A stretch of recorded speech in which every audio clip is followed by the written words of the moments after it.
Now what I'm going to do is I'm going to bring a little bit about what Siemens has done with enterprise risk management, and frankly we're not as far as IBM in terms of the analytics, but we are pretty far in terms of coming up with a benchmarked, integrated, automated system. You'll remember I told you that when we got this fine for corruption, what we were told was that we did not have an integrated, sustainable internal control process, and that's what we got the fine for. And so what we did is we embarked with help from Deloitte and Touche and other consulting firms, coming up with what I think is really a benchmark enterprise risk management system that we now need to add analytic key risk indicators to. So I just want to take you through that. I was going to show a quick demo on it, but in the interest of time, I might skip the demo. And then I'm going to show you what some other companies are doing too. And this is really important because when we talk about internal controls, we're not just talking about SOA controls and financial controls. We're talking about the whole internal control system, which includes enterprise risk management, the SOA process, and the overall internal risk management or internal control process, okay? So just want to give you a flavor of that. And it's interesting to me, when I see this stuff that IBM's doing and some of the stuff that you learned from Lockheed Martin and some of these other innovations in using software, we go to look for a textbook on this, and there's not a textbook. I mean, you can't find a textbook that covers some of this stuff because it's emerging and it's new, and that's why I think it's so important you guys learn this stuff. And I know the AICPA and others are very frustrated that this isn't really part of the curriculum. It's not part of the CPA test, a lot of it, because it's emerging technology that they're not willing to embrace until they see it in practice. Okay, so let me kind of go through this, and I want to say, enterprise risk management, as we talked about the last time, or the other time, that's part of the overall. So I just want to review this. We talked about this in the internal control system. We have our gross risk, which is all the risk we have in our company, and we put in Sarbanes-Oxley, we put in an internal control environment, the things I covered in the last class on the ICS, and then we get down to a net risk. Then we put in enterprise risk management to look at risks and, very important, and opportunities that aren't covered by our control environment, that we don't have controls around, and we put in things to manage that. And then we have some kind of residual risk, which is risk that's left over that we're just going to assume, or we're going to insure against, or we're going to, we're just going to, and remember, risk is not a bad thing. If we don't take risks, we don't grow the business. I shared the example of Kodak last time. Kodak was busy doing operational things. They were busy on the business of traditional film, and they lost the farm because when they missed the boat on digital film. And digital film is something that they even developed the first digital film in 1975. So I thought this was interesting that if you picture a curve like this, and you have market share over time. When new things come, like digital film or like fracking in the US here, everyone assumes that the adoption curve is going to look like this. It's just going to shoot up, we're all going to be millionaires, and then it's going to level off somewhere. Okay? What Kodak did was they weren't naive to digital technology and digital film, but they saw a different curve. They thought the digital film's adoption would be something like this. And most curves in business, if you've taken economics courses and others, are not linear. Okay? But the reality is that the adoption of most new technology, and as you're thinking about this in terms of risk management, is actually an S-curve that looks something like this. Okay? Or it goes like this. Goes down. It just doesn't happen to a lot of technology. But this is what actually happened with digital film. And this is what is happening with cyber security and terrorism risk. And this is what's happening with fracking, is that the time to adoption is not as fast as you assume. So this one's your assumption, okay? This is what may happen, it may go down. This is what Kodak thought about when they looked at the opportunity to get into digital film. And they missed it because it wasn't a linear curve. It did take a while, they were right about that, but then it took off. And I think in less than 6 months, the market share of regular film to digital film was, went up. So had they had a good risk management and opportunity process and really researched and tracked this, they might have avoided that. We had one of our executives, Daryl Delaney, who's the CEO of our industry, our infrastructures and cities group, say that this focus on enterprise risk management is one of the most important meetings that I have, because it's one of the few times that I look at the future and where we're going instead of looking back at the past. So what we do is we look at risks and opportunities in a 3-year time frame, okay?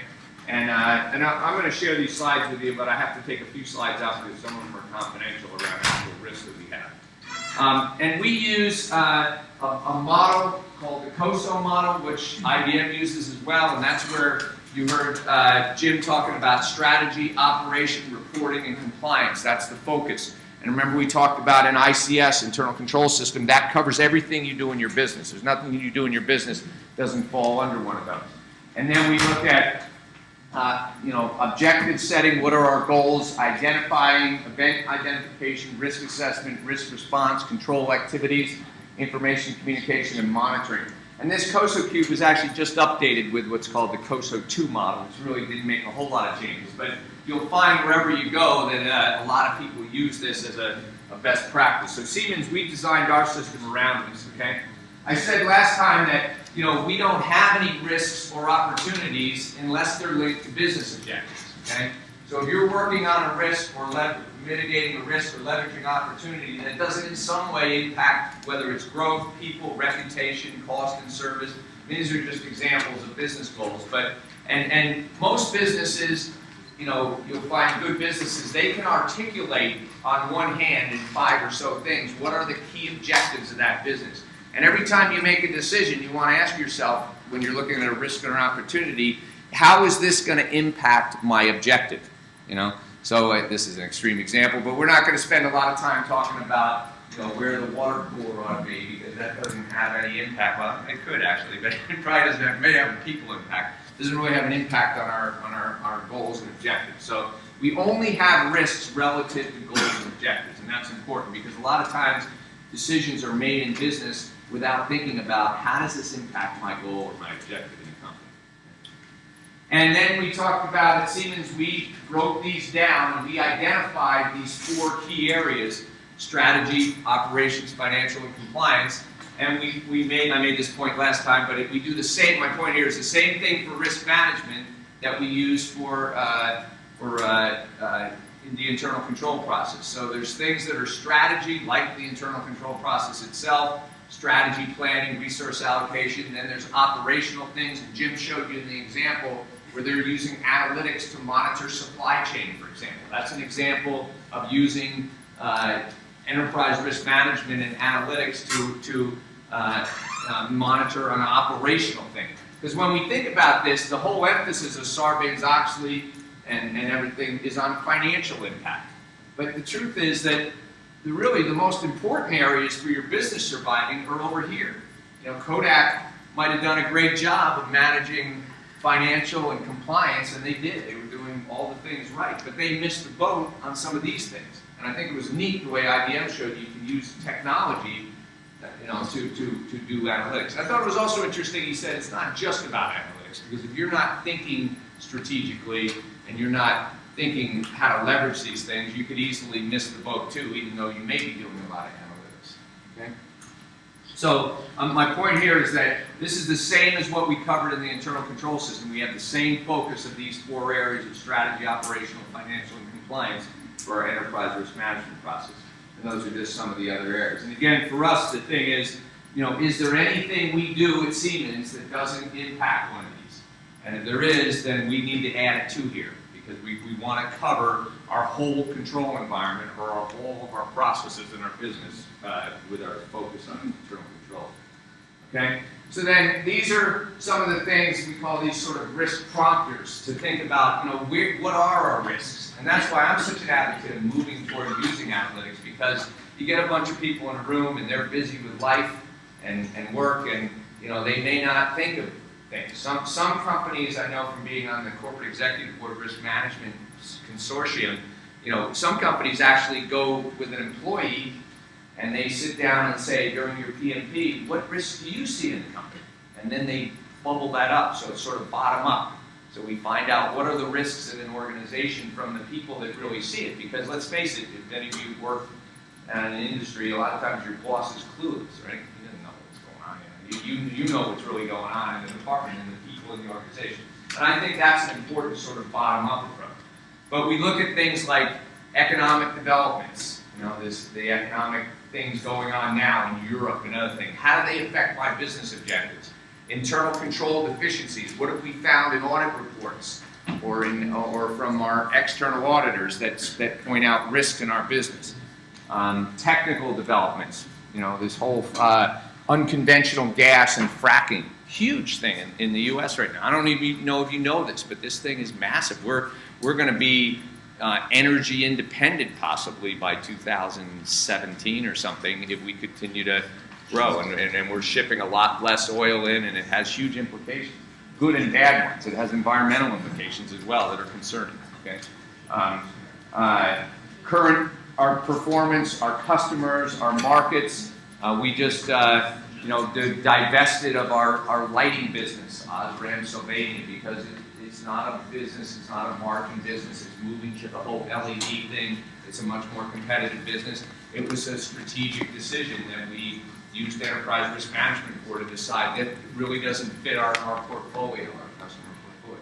So these are just prompters, and every time we do these risk management meetings, these enterprise risk management meetings, we bring in some of these prompters from different sources, like the Corporate Executive Board, and E&Y does a big study on this, and Aon is a company that has and a lot of other sources of risk information. Now, this is from the Corporate Executive Board, and one of the interesting things about risk management is that, you know, you really get discounted if you're someone that's a doomsday person that's saying, you know what, we are going to have a cyber terrorism invasion in this company that's going to wipe us all out within the next year. You know, that's like predicting the next Sandy. You know, you come out and say there will be another Sandy in New Jersey, you know, within a year. People are going to discount you. And this gentleman, Daniel Sharp from Harvard, I like what he says. He says the most effective approach to identify risk and opportunities for organizations is to understand and plan for foreseeable trends or surprises that will occur, but don't try and anticipate the timing.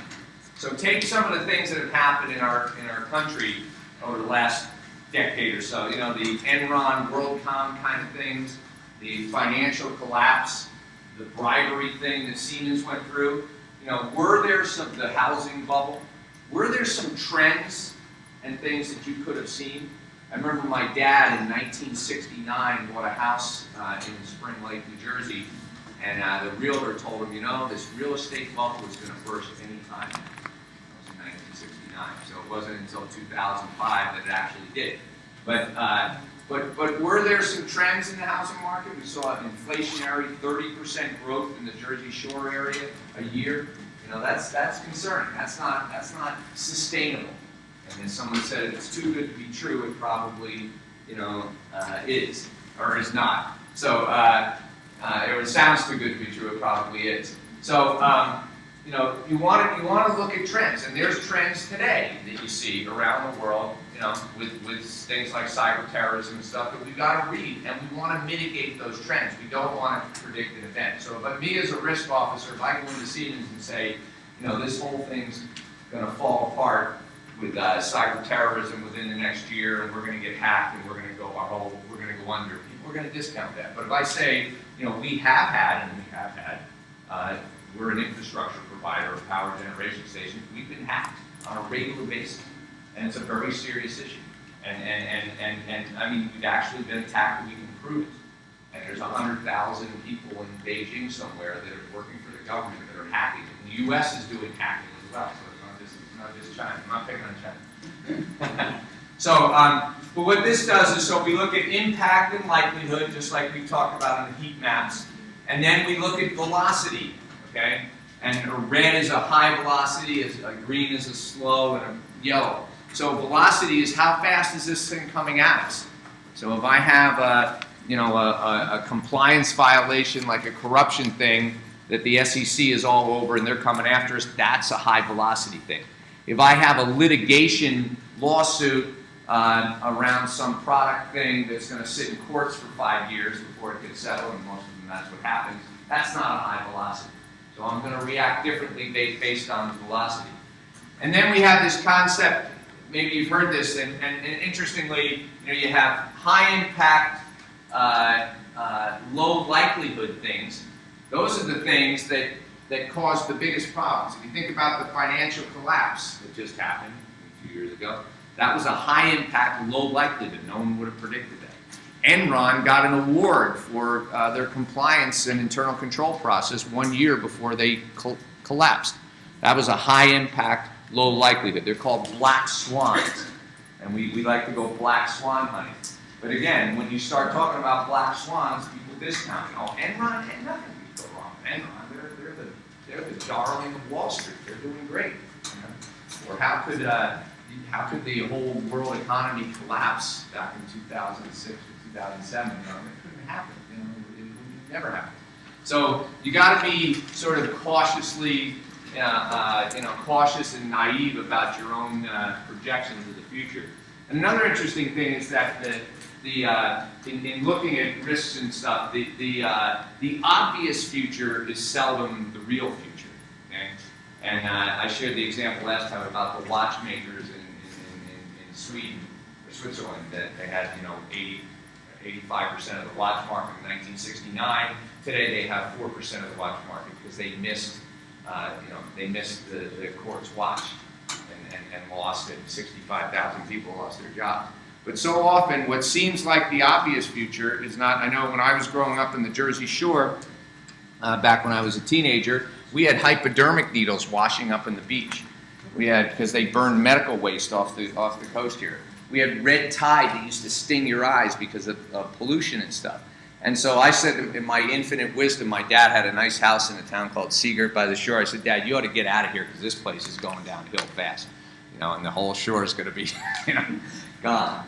And you know, and what happened? Well, that wasn't what happened. What happened was the environmentalists pushed back, and we cleaned up the Atlantic Ocean, and now we got dolphins and whales jumping around out there. So you know, so the obvious future isn't always the real future. So we want to try and look at our risks in this, and we want to work on the ones that are, you know, higher impact, higher likelihood. But we want to make sure we see the black swans and don't miss that.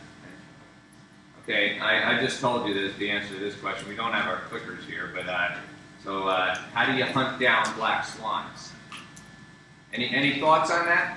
How are you gonna find a black swan? You try, instead of like looking at like current, like instead of looking at like the current trend, you like try to find like go through future trends, not like just what the current trend. Right. Yeah, don't listen to CNN because it's too late by the time it gets on CNN, it's too late. You know? So yeah, right. Think about what are the underlying things that are concerning today to you, and that might lead to something bad in the future. You know? Yeah. Any other thoughts on that? Okay, we covered that. Okay. So you know, these are some examples of risks that, you know, we've talked about in our group over the time. Some have come off, some have come back on, some have gone off and come back on. You know, data security, and that one's really highlighted since then. Anyone know what greenwashing is? You know what greenwashing is? Yeah, what's greenwashing? It's a marketing strategy to sort of make yourself appear more green than maybe you actually. Basically, it's exploiting the whole green movement as a marketing strategy. Right. And the risk there is that if you as a company say, you know, we have this new engine in our cars that produces X less tons of CO2 every year, and we're going to save 10 million trees in the world and X number of tons of carbon dioxide. Well, then your competitors are going to look at that and they're going to say, gee, you know, that's not right. And they're going to go to the Federal Trade Commission and they can come after you and fine you for not, you know, for making claims that aren't sustained, you know, you can't substantiate. So it's a greenwashing. And a lot of companies have jumped in the bandwagon and say, man, we're environmental, we're doing a great job. So, okay, conflict minerals, that's another one. I'm involved in that one. That's a big issue right now. That's the idea that, you know, using gold, tin, and a couple others out of the Congo. And it's a huge risk that falls more into the reputational than the financial, because if 12 people show up with a sign in front of your corporate office in New York City that say these people are abusing human rights, your business might be over, and it has very little measurable financial impact, at least initially. But that's a big issue, and it's a tough one because maybe I already shared this with you, but there's about 10,000 mines that mine these tin and gold and other things or more. And then there's 500 or so smelters that smelt it down, and once it gets smelted down, there's no way to tell where it came from. And you have to begin, there's a disclosure requirement, you probably learned this in your other classes at the SEC, starting in May of this year. You're going to have to disclose whether you're compliant with conflict minerals, and nobody knows how to do it yet, because I don't know where the tin came from. And it doesn't matter whether you bought the tin. You know, Siemens, we make MRI machines, and we buy components, boards that have tin and palladium and gold and other things on them. And they're made by a third party who made the components by a third party, and we're still liable. You have to be able to make an attestation or a statement that I don't have any of the metal on that was used in mined in the Congo where there's human rights abuse. All right, so then what we do is we look at how do we measure or quantify our risks. So we don't just look at financial, and that's one of the problems is people say, okay, you know, if we can't quantify it financially, it's not a risk. No, that's not true. If it's something that's going to impact one of your business objectives, so we use a 9-point scale, and we say something marginal has no real impact on a key business objective. That's one of those 5 things I put up there. Where major is the business does not deliver on several or all of the key objectives. So this is a shutdown, meltdown, and everything in between.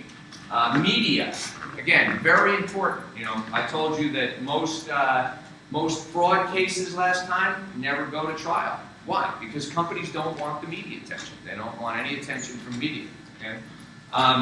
Regulatory bodies. You know, are we going to have an investigation by, you know, an internal investigation is a minor risk, but if we're going to have, you know, the IRS or the SEC or the Department of Justice monitoring what we're doing, that's a problem. You know, because and then you start weighing, you know, even if you're right, is it worth fighting? Because I'm gonna have a reputational risk that I'm even being investigated. Even if I have a solid case, I might just pay the fine.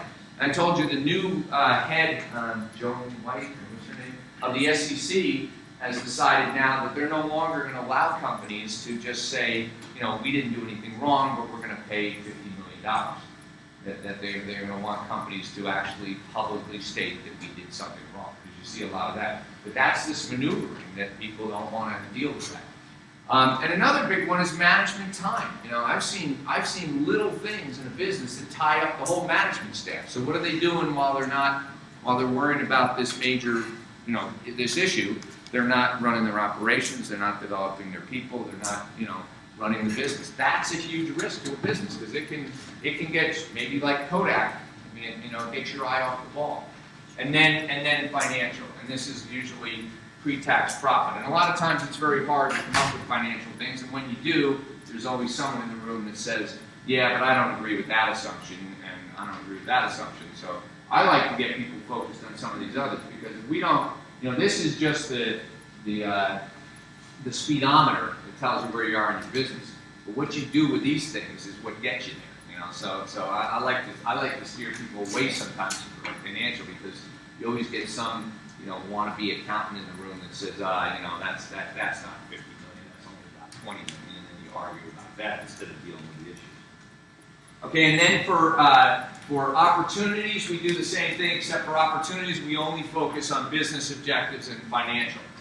Because if you have an opportunity that has a big compliance risk or something, it's not an opportunity. You shouldn't do it. Okay, and then we look at likelihood. And likelihood is just what is the probability that over this 3-year window, something's going to happen. Okay? And we use this. This is how we actually do risk management at Siemens. We use this measurement for all of our risks. Okay?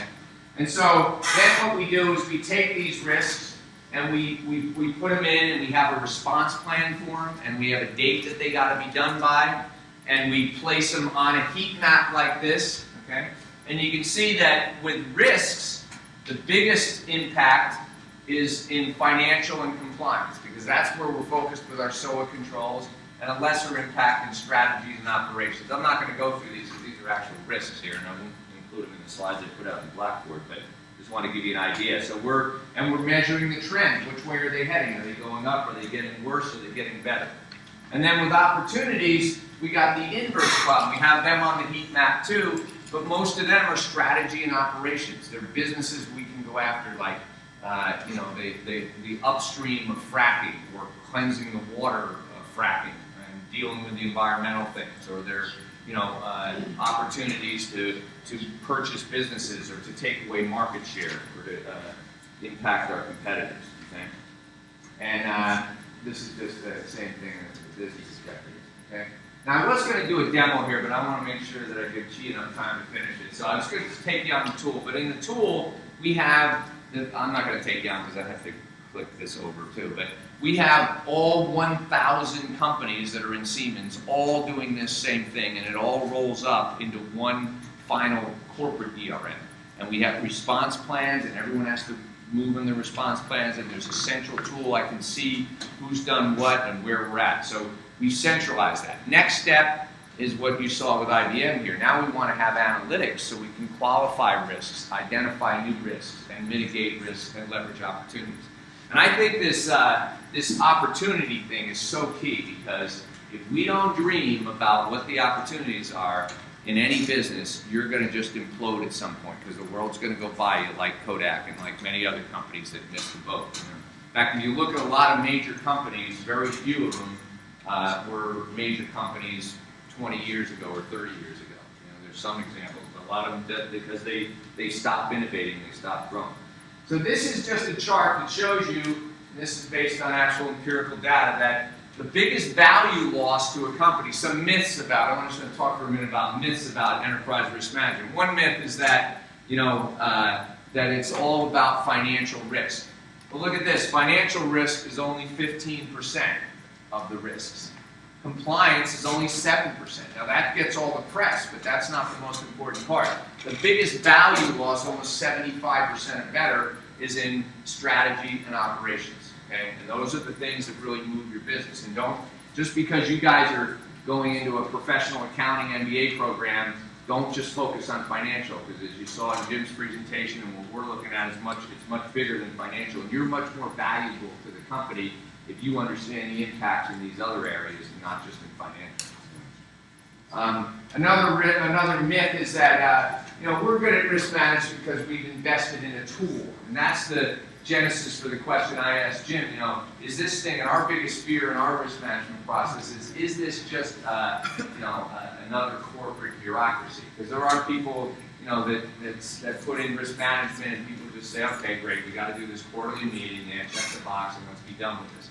And that's not what, just because you put in a tool, even just because you have analytics, doesn't mean you're good at risk management. If it's not impacting in a very clear, concise way your business objectives, then you got to question whether your risk management process is really effective. And that's in our, we're 2 or 3 years into this fully integrated, sustainable internal control risk management process, and we're asking ourselves, I don't know if are people really using this? We asked our management that. Are you using this? Max is going to talk later about how you integrate it in with your strategy. It can't be over here as some department or some exercise. And you'll see as you get in the corporate world, there's a lot of that where some of this stuff just becomes, okay, yeah, check the box, you did that, and that's not where we want to go with it. So. Another myth is that we can sense and protect business better because we manage risk at the BU or business unit level, meaning at the lower level of the company. Projects we have risk management for. For all our projects we identify risks. Our businesses have risk management. But if you're not looking at it from the strategic point. So I use the example of Kodak again. I could have been Kodak in their film department, and we could have been on top of every risk in the traditional film department, but we missed the boat because we forgot to look at where the risks were in terms of where the market was going. Okay, so just because you're doing it at some level, and it has to be something that's integrated. It has to be something that's done across the organization. Okay. All right, so these are some of the things that the traps you fall into with enterprise risk management that get you in trouble. Okay, one is failing to link it to strategic goals. I already made that point. We have no risks. We have no opportunities if they're not linked to goals and objectives. Lacks clear value proposition. What are we wasting our time doing this for? Is it really helping us to mitigate risks and leverage opportunities? And how do you prove that? It's sort of like going after fraud, right? If you prevent fraud, who gets the credit for it?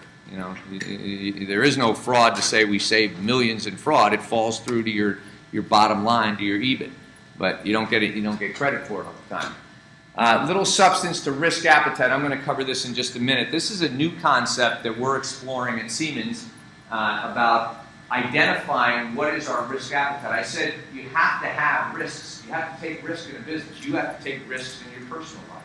And some of you are more risk adverse than others. But you have to make a decision every day about what risks am I going to take. I'm a big risk taker, and I lost hundreds of thousands of dollars in the stock market because I took too many risks. My wife is very risk adverse, so we kind of balance one another. But we have to, as a family, have kind of a risk profile. What risks are we going to take in buying property, in making investments? And if you can't define that in a company, then you're sitting in a room with a bunch of people, all who have different appetites for risk, and you're not clear what the company ought to do. So what this attempts to do is say, what is the appetite that this company has for risk? And I'm asking you, what is your appetite for taking risks in a job, in a business, or whatever? And I'll show you an example of that in a minute. So ERM maturity, that's the idea we talked about earlier, where I get complacent because I got this great risk management process, and we're Siemens, and we don't have to worry about risk. We got this all down. And then the black swan comes, and you're dying. Shift risk focus to risk monitoring. So all we're doing is monitoring risk, but we're not managing risks, and that's a key point. We want to make sure we're managing risk, we're not just monitoring. Everyone can dream up risks and say, yeah, that's a risk, and that's a risk. But what are you doing about it? So we're very strict on, we have response plans, and we have owners. And if your response plan doesn't show progress, the CEO, I just had a risk meeting just last week for this past quarter, and the CEO of the company for the Americas here was there, and the CFO, and they're asking people, they're saying, how come this has been a medium risk or a high risk for the last 3 quarters? What are you doing? And, oh, well, here's our plan. Well, it's not working because you're not driving down that risk or you're not leveraging that opportunity. Now, sometimes it's because, it didn't merge the way we thought it would. Okay, and then limited assurance or integration. That's integration with other compliance type things. So let me spend a minute and look. I like that picture. Sometimes you feel like that little mouse, right? You guys read the book Who Moved My Cheese? Okay, so let me talk for a minute about this risk appetite thing, and then I want Max to share a little bit about what he's been working on with integrating risk with strategy. Again, this risk appetite, I just want to give you this, question, go ahead. Yeah, what is the threshold level for risk before you start working on mitigating it? Is there a level at which The threshold level, yeah. Well, we actually, in our overall policy, we say that if it's a low, that high and major risks must have a response plan that we work on. Low and medium risks, especially those that don't have a real high velocity, you don't have to have a specific response plan. But we've actually taken a different approach. We said because we're talking about enterprise risks, we don't care if it has a high velocity or if it's a high, medium, or low. If it's enterprise enough, it's not the water cooler thing. It's something important to the business that we're going to have a response plan for every risk we put on our register. Because if it's enterprise enough to have the word enterprise in it, then someone ought to be doing something about it. And that's that point earlier. If all you're going to do is identify risks, then what good is that? You know, you're not helping anything. You're just maybe a little smarter, and maybe you have your eye on it. Okay? So we do it for any risk. Okay? Any other questions before I go to appetite? Okay, so this is just conceptual. We're not actually doing this yet, but we're looking at how could you look at a risk appetite. So, and why would you do it? You know, so you can define a risk appetite. So when I'm sitting in a room with the CEO and CFO and me as the risk officer and the chief counsel, and we're all going, well, I think we ought to go after this fracking thing. No, I don't think we should because it's too risky. You just have the personalities. But if I know what Siemens' risk appetite is, then I can say we're going to move because this is what Siemens wants to do. And we want to do it in such a way, this is from the CEB Corporate Executive Board with an example from a company called Hydro One. So what they did was they said, you know, these are our 5 objectives of reputational, operational excellence, profit, and top-line growth. And this little gray area defines our risk appetite. So for example, we say we are willing to take risks, even at the risk of losing business or impacting one of the other objectives in the area of top-line growth, for example. Okay, so we're willing to take a risk to have top-line growth. We're not willing to take a risk at all. We have zero tolerance for compliance, or maybe this is safety. Okay? So I'm not going to do anything. I'm not taking any risk that is going to get me in trouble. Now, the reality is that when you think about something like compliance, I mentioned conflict minerals earlier, and I was at this seminar with Verizon and Conair and some other companies. And it's funny how, you know, this is, it's still ill-defined, but people aren't willing to say, we're going to do whatever it takes to be compliant with conflict minerals, because if you jump out in front, you might get shot, you know, and if you lag too far behind. So even though it's a compliance issue like conflict minerals, everyone still has a little bit of a risk appetite. You know? I mean, you probably take some chances with your tax returns, you know, being more aggressive with your tax return. I'm not saying illegal, but aggressive, and that's taking a risk because you may get tied up in an audit or litigation because of that. So I'm not sure there ever really is, or even with safety, you know, I could spend millions of dollars on making a thing 100% safe. But there's some threshold where the incremental benefit of spending more money on improving the safety of that plant or that process isn't worth it, you know. So I'd argue that you never really, this is just an example, by the way. This isn't what Siemens is doing, but it's an example. So I may be willing to get into sustainable growth areas to take significant risk, okay? But I may not be willing to go into anything that doesn't give me, say, a 12% profit margin return. So my profit I'm going to be conservative about, but getting into growth things, I'm going to take risks on, as long as they're growth things that might return a 12% profit. And they're going to achieve some level of operational excellence, and they're not going to impact my reputation too much. Okay? So if I'm in a meeting and I can define for people, this is the risk appetite of Siemens or of my company, then we can make decisions that even though Rod might be a real big risk taker, people are going to say, no, Rod, we're not going there because that's not our risk appetite. That's why we want to define that. And this is all new stuff. Very few companies are doing this. We're just looking at it. So this is the idea that if I'm not risk adverse at all, I'm very willing to take a chance. I'm even willing to let this objective cause another one not to be achieved. And if I'm very adverse, I have extremely low appetite for risk, and I'll never do something. And then there's this distinction between, and I won't go into this in detail because I don't want to get maxed up here, but you know, there's a distinction between risk appetite, which is what I'm willing to accept, versus risk tolerance. And tolerance means no way. We will do nothing to impact safety or regulatory compliance. Zero. That's the tolerance.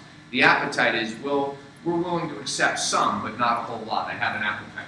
So this is just an example. You know, we want to reach some target, you know, in top line growth, we're willing to take risk. And then you can measure using analytics, is my actual risk appetite bigger than my desired risk appetite? Okay? I'm just showing you that this is kind of a new concept in this. So, but I just wanted to share a little bit because it's something that we could also use analytics to try and determine where is our risk appetite and how are we doing against it. Okay? So, and then so why would you implement this? Because it would help reduce uncertainty. It would get a consensus about what risks we take and what opportunities we seize and what our mitigation plans are. It allocates risk management resources. It creates a corporate culture, and it documents for us our decision process better. Okay. So, any questions on that? Yeah.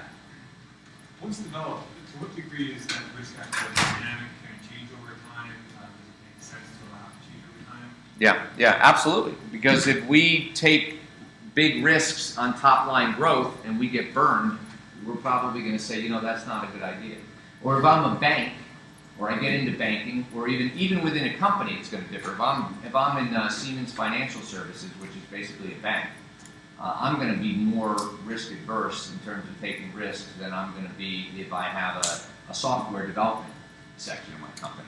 So, and one of the challenges that we're having in talking about this with our top people at Siemens in the corporate group is, can you have a risk appetite for a company, or does it have to differ by the different businesses that you're in? And I don't know, I kind of argue, I think you can for the company overall at a very high level in terms of growth and things like that, but you'd have maybe a different risk profile or risk appetite for different sections of your business. If you're in a very highly regulated business like medical field, you're probably going to be more risk adverse than if you're in some innovative software development or edge router development type business. So that's a good question. Yes? I don't know if I'm reading the fourth bullet point correctly, but it says well-documented risk, and then it also says to ensure consistency in risk decisions. So, are you looking to have a consistent risk decision, or sometimes wouldn't you want to take a risk at different times when maybe the market's different? I don't know if that. What exactly is that? The third one there? The fourth one. Okay, well-documented provides clarity and norms around the organization posture, ensure consistency. No, the idea is that, we know now, if we know what our risk appetite is, we know that we're taking a calculated risk and we're willing to assume the consequences of that as a company. So someone isn't going to sit later and say, well, June, June, as a company, this is our appetite for risk. We made this decision together, even though Rod might have taken more risk or Chi might have taken less risk.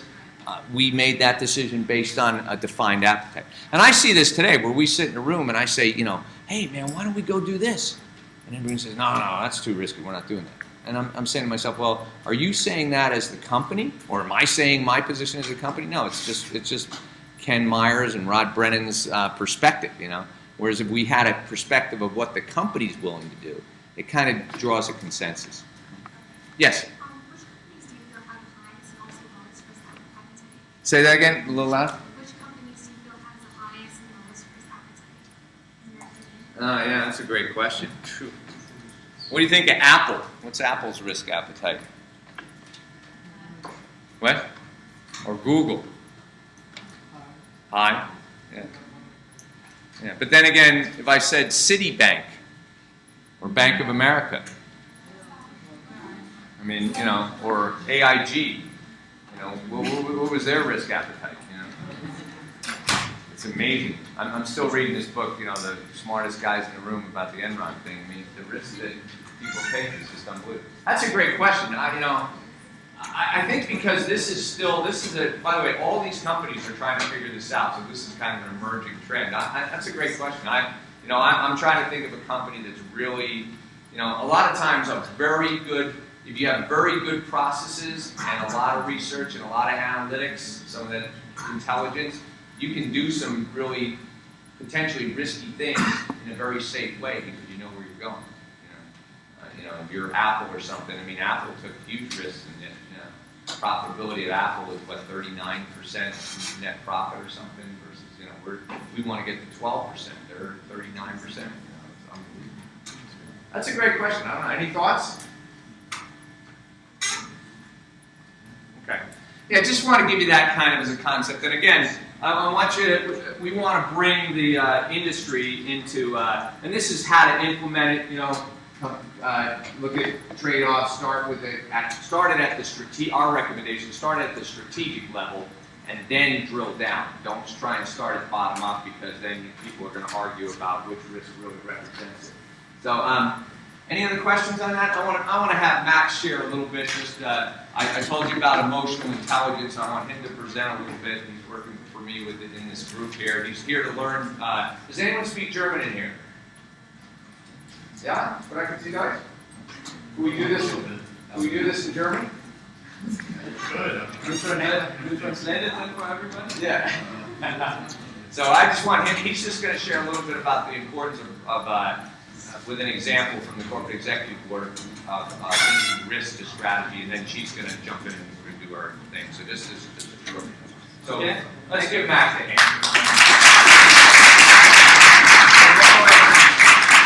All the way from Deutschland to do this for you guys.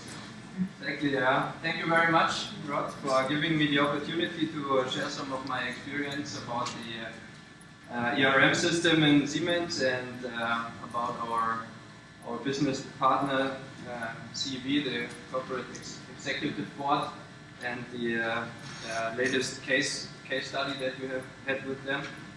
Beside my risk and internal control tasks in Rod's team, I do some assignments for the central team of Siemens AG in Munich, and some parts what Rod just recently shared about the risk appetite concept.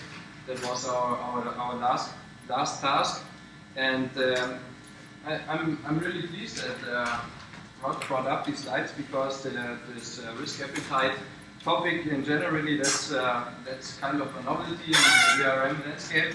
Regarding to the latest benchmark, there are only 14% of the companies that are traded at the New York Stock Exchange. Only 14% of these companies have board-approved risk appetite statement in place.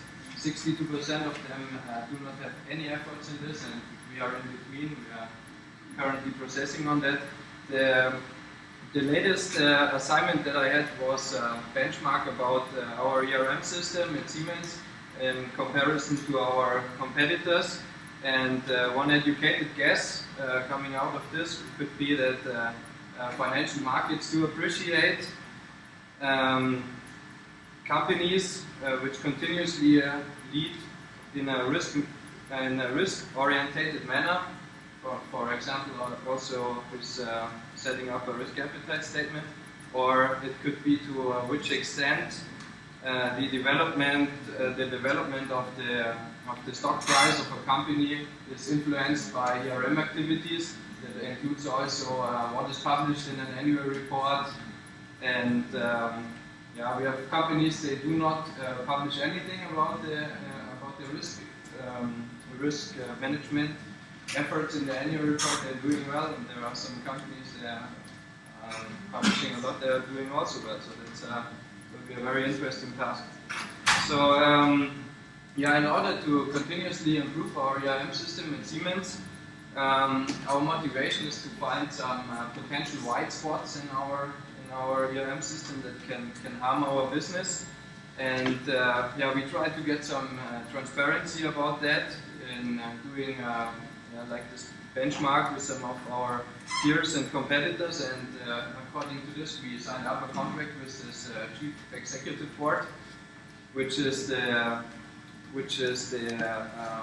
world's leading member-based advisory company in this field, and there are companies involved across more than 88% of the Fortune 500, and these are companies like United Airlines, Toyota, Thomson Reuters, Walmart, and also competitors like Siemens competitors like ABB or GE. And we basically use the CEB as a think tank for risk management research, and it's also a platform of interaction. There are discussing going on, cross-company discussions about certain risk management topics, and we have been using it to get some insights and actionable solutions for our ERM system and for the improvement of that.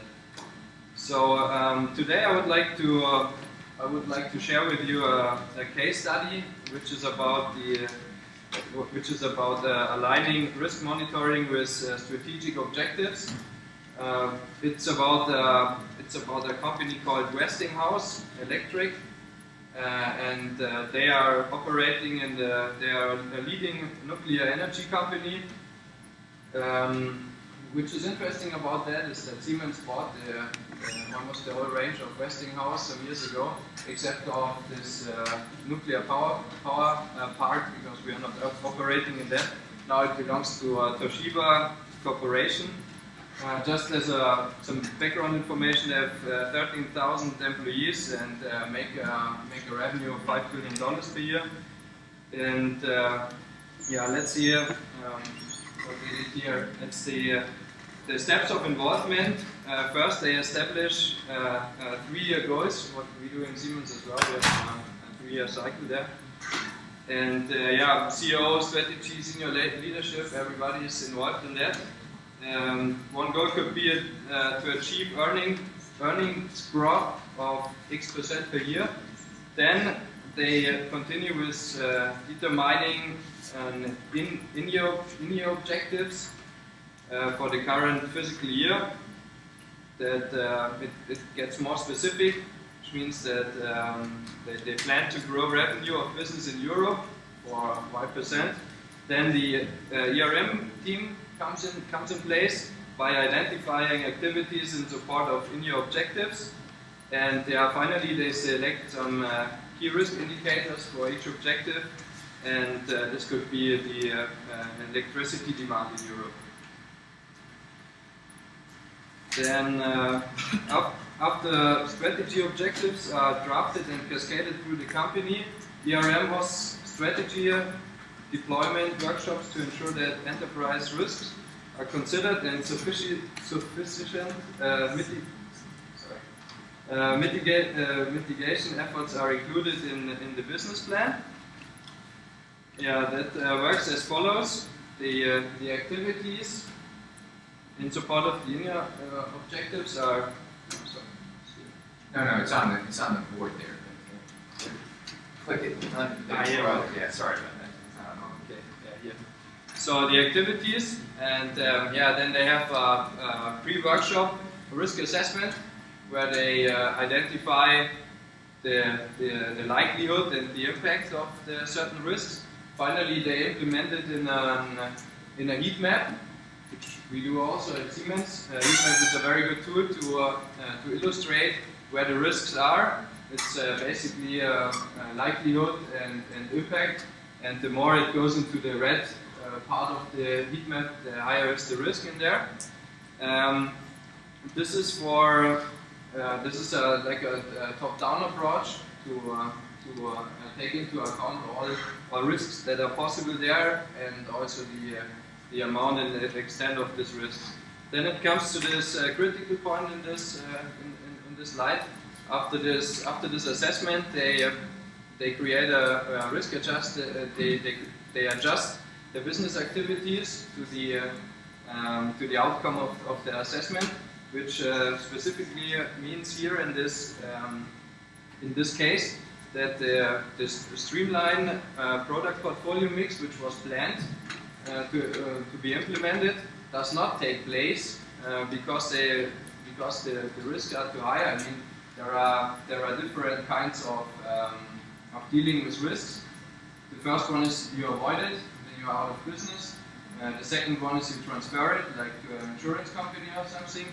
And the third one is to reduce it. And here in this place, obviously, they decided to avoid the risk. And because, I assume, they decided to do that because the effort for reducing or for transferring the risk would be too costly, the effort would be too high in comparison to the expected reward that they get off going after this business and taking this risk. And yeah, here they have in addition that they have to identify alternative suppliers in North America to achieve the transform supply chain in Eastern Europe. And they also added that they have to develop anti-corruption training programs. this is a very valuable,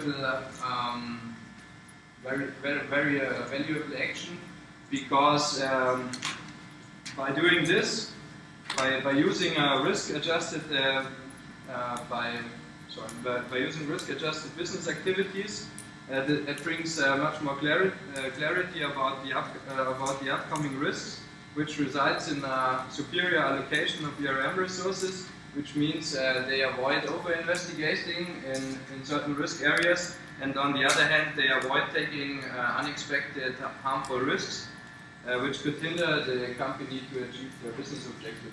This is obviously the most important part of a company.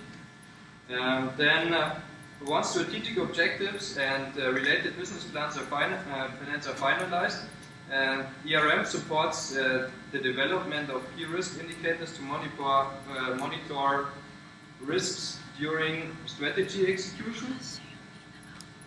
That comes now here by developing meaningful risk indicators. And here it follows the same system. They have long-term objectives, in-year objectives, activities in support of in-year objectives, and then it comes to the key risk indicators, which is in this case electrical demand in Europe. Then they set up a risk trigger, the percentage of change in demand or the percentage of change in preferences. And down there they have listed the key risk indicators, CO2 level, and electricity prices in Europe. All this goes by the business risk owners update their key risk indicators, template on a monthly basis, and crossing a trigger requires immediate strategic review and predetermined risk responses. So this is maybe the perfect place to bring an automated control in place. Does somebody has an idea how to do that, especially in this example? Now, where could you, what could you go out and automate some of those trigger events, percentage of changes in demand, and if you go out to a website and monitor demand, or CO2 and electric process use, so could we automate some of those trigger events? Any thoughts? I mean, if you had access to external websites and you had access to energy data, thoughts? Yeah, seems pretty good potential for like an analytic or something like that. Mm-hmm. Yeah, my idea would be to bring an analytic in place that checks the daily electricity price in Europe, and if the electricity price reaches a certain level, which is our threshold as a company, then it could send an alert, and it's required to align or to adjust the new strategy in this country, how to deal with that.